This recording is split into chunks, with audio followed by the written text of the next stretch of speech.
What's going on, everybody, and welcome back to Comic Breakdown. In this video, we are going to be covering Dark Crisis issue number 3. These videos are coming out a little bit late today. I was having to deal with some issues when it came to the Kindle app not really giving my digital comics to me in the right amount of time for me to be able to post them to you guys. But nonetheless, we got that sorted out, and this is the beginning of the attack from the Emerald Army. Hal Jordan currently leading the Green Lanterns.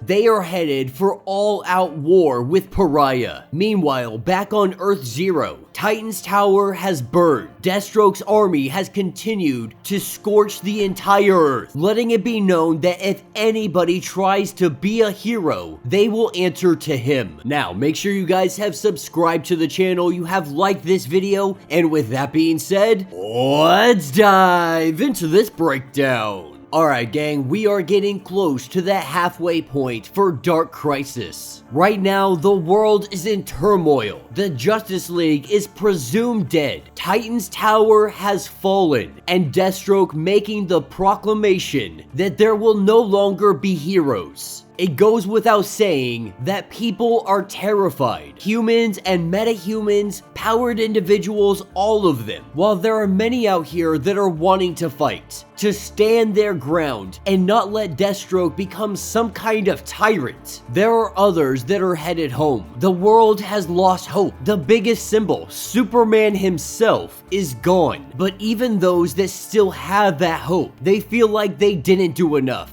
And that's where we pick up at the bedside of Changeling, aka Beast Boy. Now, I don't recall them ever really flushing out the storyline that Cyborg and him had been mixed together. Raven was using her abilities, using her powers to make it look like the two of them were separate. But the reality is that they were never apart. I don't remember them fixing this. If you guys do remember, let me know what issue it is. I need to go back and read it. But for the sake of Dark Crisis, Beast Boy had just recently taken a bullet from Deathstroke. Mr. Terrific letting them know that Beast Boy is going to be okay. He is going to live. The only issue, they believe that the trauma, it may have done much more damage than that bullet could have ever done. Donna Troy going on to say that they have been attacked by Deathstroke before. This is obviously not the first time Titans have had to deal with him, but this time, he was out there to make them suffer, to try and break their fighting spirits. Outside in the waiting room, we have a whole collective of heroes that have gathered together to be here for Beast Boy. But the heroes know that they can't stay here in this hospital forever. There is every C and D-list villain out there on the streets causing chaos. It seems like everybody is acting as if there is no tomorrow, and they are just going for it. They currently have Young Justice, who is more or less missing. Cassie did say that she was out there looking for them, trying to find them. Her and Red Tornado. But these aren't the only individuals to go missing. And then we have Black Adam's new team. Some kind of attempt to rebuild the Justice League. Jonathan Kent really bringing together a random batch of individuals to try and combat the Great Darkness. From the Blue Beetles to Aqualad, we pick up with Black Adam giving them some training, letting them know that the Justice League was easily taken out by the Dark Army, that they are still out there, and they will most definitely be coming for us, that we need to be prepared. We need to do what is necessary to win these battles. Not only that, they have Deathstroke and his private army that are out there also working for the Great Darkness. Our heroes don't know that he has been infected by the Great Darkness, but they are very soon going to learn exactly what is going on here. Black Adam recognizing that they're probably not going to do what is necessary. This is after a conversation where he more or less has captive Count Vertigo, because Black Adam knows that these attacks, none of them are going to stop unless they do what is necessary. Put down the threat that is sending this after you. Of course, Jonathan Kent and Supergirl Supergirl, they greatly oppose doing any kind of serious harm to somebody. The code they live by stops them from doing what Black Adam believes is necessary, and that is to kill every single person that opposes them. Damian Wayne making it known that we already know what Slade Wilson's plan is going to be. He is acting as a general. His secret society is his army, and at this point it is simply a numbers game. Deathstroke is throwing as many villains as they possibly can at our heroes, overwhelming them, spreading them out across the globe. And this is when Deathstroke will finally make his strike, and he knows that they will never kill these villains. This puts their heroes at a great disadvantage. And this is exactly why Black Adam believes that they should, to hang Vertigo from the Hall of Justice as a warning to anybody that might threaten them. Jonathan Kent obviously getting very heated, even going as far as more or less threatening Black Adam as his heat vision begins to rise out of his eyes. And there are still individuals who believe that the Justice League might not be dead.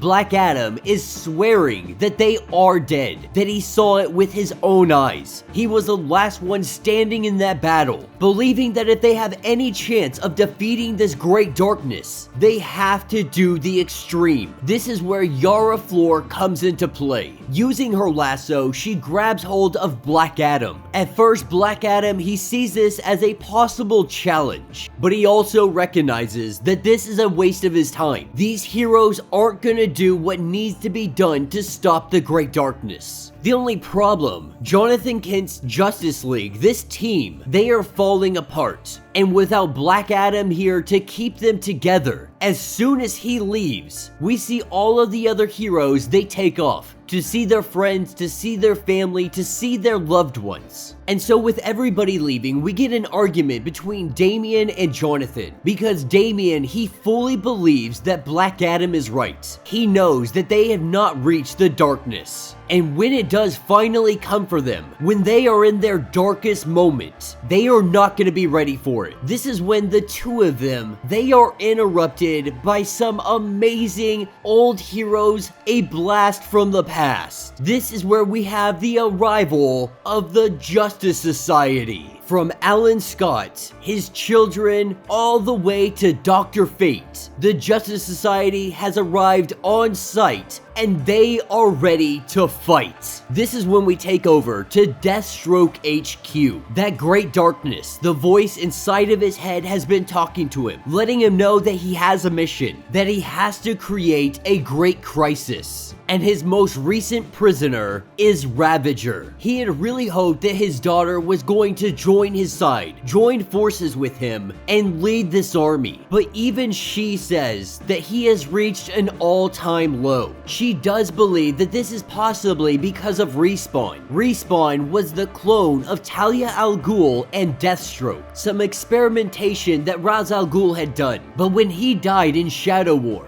it really did break Deathstroke. The only thing is, Deathstroke had died as well, and when he was dropped into that Lazarus pit, something had changed in him. The Great Darkness had taken over. After a little bit of conversation, Ravager has already figured out that this is not Slade. There is something off about him, something wrong about him. With Ravager giving him a great kick to the chest, all of his guys start running in, and this is when we see Deathstroke, he starts spewing out this tar-like substance. His eye glowing purple. He believes that he has found a way to start the crisis. As this tar starts to infect everyone around them, this is going to spread like a virus. Now, this is what's going to take us to Sector 666. He has brought the entirety of the Green Lantern Corps out to this sector. Black Adam had let them know that Nekron had something to do with Pariah's Dark Army. The Guardians had always speculated Nekron was connected to something much bigger in the universe. And now that they see the giant Black Lantern being restored, this only proves that fact. Believing that going into this is going to be the way that will lead them directly to Pariah. Believing that he might be going in by himself.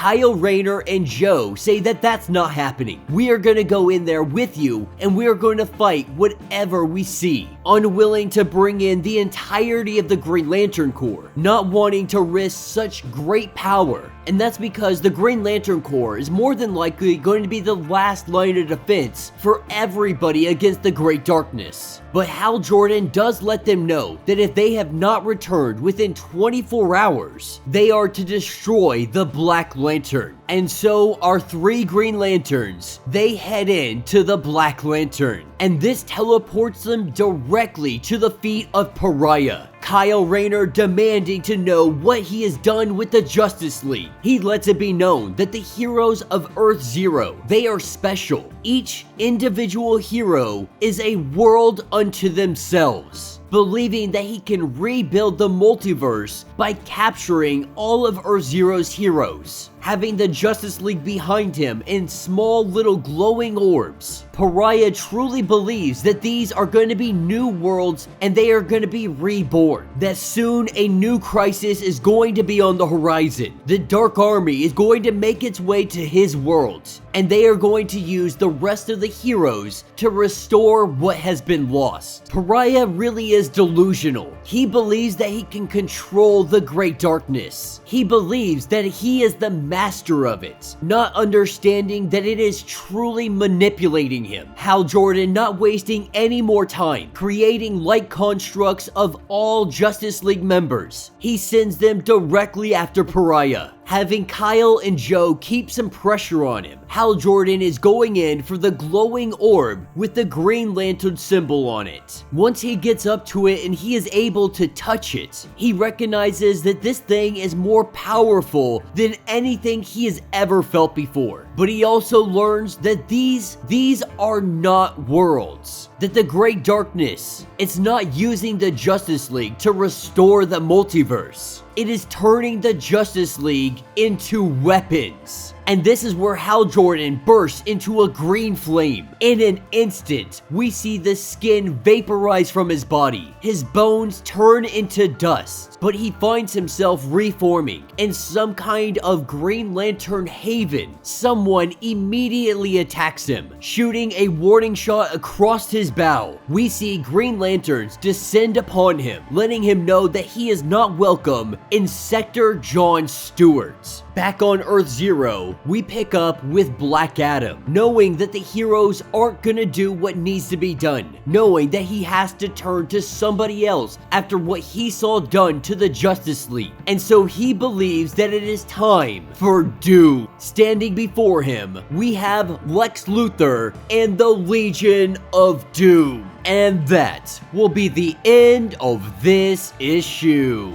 So let me know what you guys think down in the comments. You know, I know a lot of people said that they were burnt out with Crisis. With the Crisis events and always having some kind of multiversal or universal threat. But I would straight up be lying if I said that I am not thoroughly enjoying Dark Crisis. Our legacy characters getting the opportunity to truly shine. And I think we can all really assume that Black Adam was always going to betray them in some way, shape, or form. Even if Damian disagrees with the quote-unquote Justice League, the team that Jonathan has formed, there is no way that they are gonna go out there and start killing villains. Black Adam finally recognizing, even with all of his training, even with all of his mentoring, that they simply won't do what needs to be done. And so why not turn to Lex Luthor? Lex Luthor, he has been waiting for this. Almost all of his time in the comics is trying to take down Superman and show the world that they don't need him. That regular human beings can be the one to save them. And he now finally has his opportunity to prove that to be true. And then we have Hal Jordan. When he touched that orb, when his body disintegrated, this is exactly what happened to the Justice League. But seeing him reform, this lets us know that our Justice League is not dead. They are being trapped inside of these glowing orbs. Inside of them, it appears to be an entire Earth, an entire planet, maybe even an entire universe. which means that Jon Stewart is still alive inside of there, most recently becoming what they call the Ascended. He is almost godlike in his abilities. If Hal Jordan is able to free him, this could very likely change the tides of this battle. All in all, it's definitely not a bad issue, great artwork, great dialogue, and it's really setting the stage for what is about to go down. So let me know your thoughts, let me know your theories. If you would like to get caught up on everything that has been going on with Dark Crisis, to include all of the tie-ins, be sure to check out the link in my description as well as the top of this video. It will get you completely caught up on everything going on with this event. Now, if you would like to support the channel, you can always do so by hitting the Super Thanks button. This button will let you donate directly to the channel, and this money goes to helping us buy more comics. Now, if you're unable to do that, you can always subscribe to the channel, like this video, hit that notification bell so you're not missing any content, and it also helps us push the algorithm along. And with that being said, until the next breakdown.